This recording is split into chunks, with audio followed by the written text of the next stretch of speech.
इष्ट देव से परेशान होके मैं ही क्यों। जी। ठीक है, जैसा जी। क्वेश्चन हम कर रहे हैं उसी तरीके का, जी। उसी तरीके की हमारी जिंदगी डिजाइन। ठीक है, कि जैसा हम पूछ रहे हैं कहने का मतलब हमारी जिंदगी वैसी ही चल रही है। आज हम बात करेंगे इकोलॉजी की। ये इकोलॉजी ऐसे छुप के बैठा हुआ एक सिस्टम है हमारे अंदर, जो हम में से बहुत कम लोगों को पता है।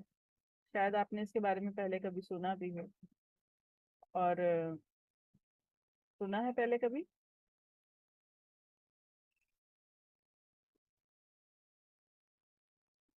जानते हैं आप इसके बारे में। म्यूट खोल। नहीं, पूरी जानकारी तो नहीं है, वैसे एक दो बार इसके चैप्टर यूट्यूब पे देखा था मैंने। बाकी पूरी तरह नहीं जानकारी है। ठीक है, नाम सुना इकोलॉजी बस। इकोलॉजी। जी। इकोलॉजी ये है जिसमें ये कहा जाए बड़े सिंपल शब्दों में, कुछ ना करने का भी बेनिफिट। ठीक है, कुछ ना कर पाने का भी बेनिफिट। और ये सिर्फ और सिर्फ हमारा सबकॉन्शियस माइंड या हमारी बॉडी जानती है कि ये क्या चीज इस तरफ बेनिफिट है और अचीवमेंट्स हैं। ठीक, यहाँ अचीवमेंट नहीं है लेकिन फिर भी बेनिफिट है। और मेजरली जो इंसान है वो यहाँ अटका हुआ है।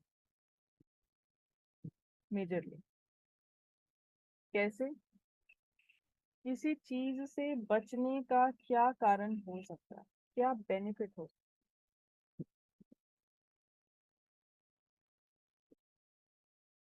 अब जब दिमाग पे जोर डालें कि मैं ये चीज नहीं अचीव कर पा रहा, इस चीज को ना अचीव करने से मेरे माइंड और बॉडी को क्या बेनिफिट हो रहा है।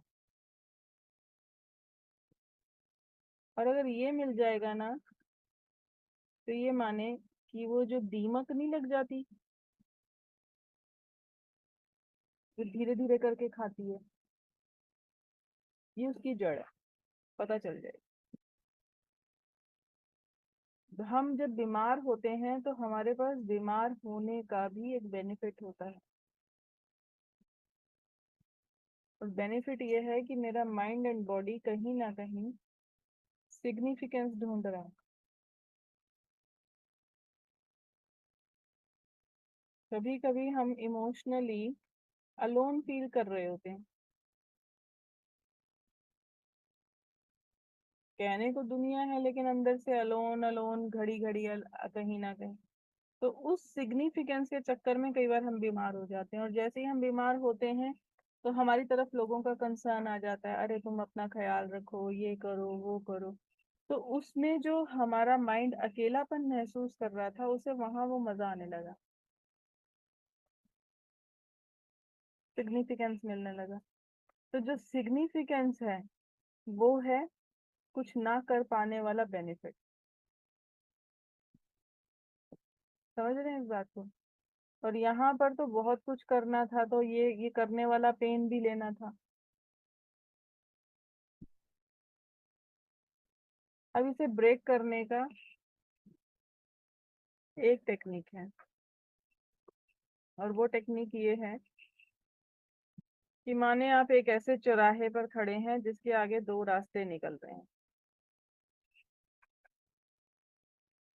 ठीक है, ये है पॉजिटिव आउटकम और ये है नेगेटिव आउटकम।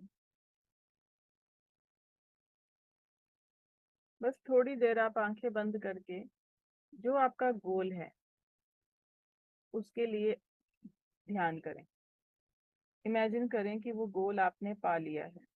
ठीक है, और जब आप उस गोल को पाकर इस राह पे चल रहे हैं, तो आपके अपनों के चेहरे कैसे हैं? और उस गोल को ना अचीव करके जब आप इस राह पे चल रहे हैं, तो आपके अपनों के चेहरे कैसे हैं?